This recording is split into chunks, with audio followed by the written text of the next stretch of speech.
Hi everyone, welcome to my channel. ತಮ್ಮೆಲ್ಲರಿಗೂ ನಮ್ಮ ಚಾನಲ್ಗೆ ಸ್ವಾಗತ ಕೋರುತ್ತಾ ಇವತ್ತಿನ ವಿಡಿಯೋದಲ್ಲಿ ವಿವಿಧ ಮೊರಾರ್ಜಿ ವಸತಿ ಶಾಲೆಗಳ ಪ್ರವೇಶ ಪರೀಕ್ಷೆ, ಆದರ್ಶ ವಿದ್ಯಾಲಯ ಹಾಗೂ ಇನ್ನಿತರ ಸ್ಪರ್ಧಾತ್ಮಕ ಪ್ರವೇಶ ಪರೀಕ್ಷೆಗಳಲ್ಲಿ ಕೇಳಬಹುದಾದ ಧಾತುಗಳು, ಸಂಯುಕ್ತಗಳು ಹಾಗೂ ಇಲ್ಲಿ ಮಿಶ್ರಣಗಳ ಮೇಲಿನ ಪ್ರಶ್ನೆಗಳನ್ನು ನೋಡ್ತಾ ಹೋಗೋಣ. ಇಲ್ಲಿ ಮೊದಲನೇ ಪ್ರಶ್ನೆ ನೋಡಬಹುದು. ಇದೊಂದು ಕೃತಕ ಧಾತು.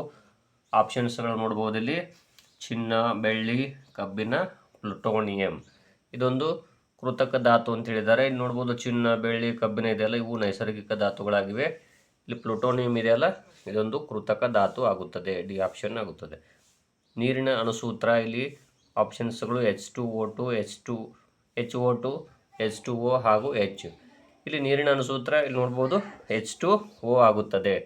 ನೀರು ಒಂದು ಮೂಲ ವಸ್ತು, ಮಿಶ್ರಣ, ಧಾತು, ಸಂಯುಕ್ತ ವಸ್ತು. ಇಲ್ಲಿ ನೀರು ಒಂದು ಸಂಯುಕ್ತ ವಸ್ತು ಆಗುತ್ತದೆ. ಇನ್ನು ನಾಲ್ಕನೇ ಪ್ರಶ್ನೆ, ಉಪ್ಪು. ಇದು ಸೋಡಿಯಂ ಕ್ಲೋರೈಡ್ ಹಾಗೂ ಕ್ಲೋರಿನ್ ಅಂತಿದೆ. ಇಲ್ಲಿ ಉಪ್ಪು ಎನ್ನುವಂಥದ್ದು ಇಲ್ಲಿ ಸಿ ಆಪ್ಷನ್ ಇದೆ ನೋಡಿ, ಸೋಡಿಯಂ ಕ್ಲೋರೈಡ್ ಆಗುತ್ತದೆ. ಇನ್ನು ಐದನೇ ಪ್ರಶ್ನೆ, ಇದೊಂದು ಮಿಶ್ರಣದ ವಸ್ತು. ಉಪ್ಪು, ಚಿನ್ನ, ಮಣ್ಣು, ಬೆಳ್ಳಿ.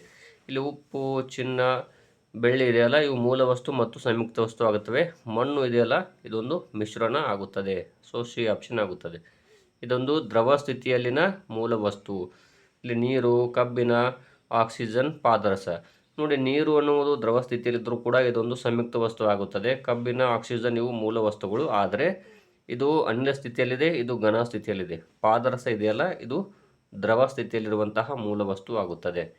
ಇನ್ನು ನೆಕ್ಸ್ಟ್ ಪ್ರಶ್ನೆ, ಕಾರ್ಬನ್ ಡೈಆಕ್ಸೈಡ್ನ ಅಣುಸೂತ್ರ. ಇಲ್ಲಿ O2, H2O, CO2, C2O2.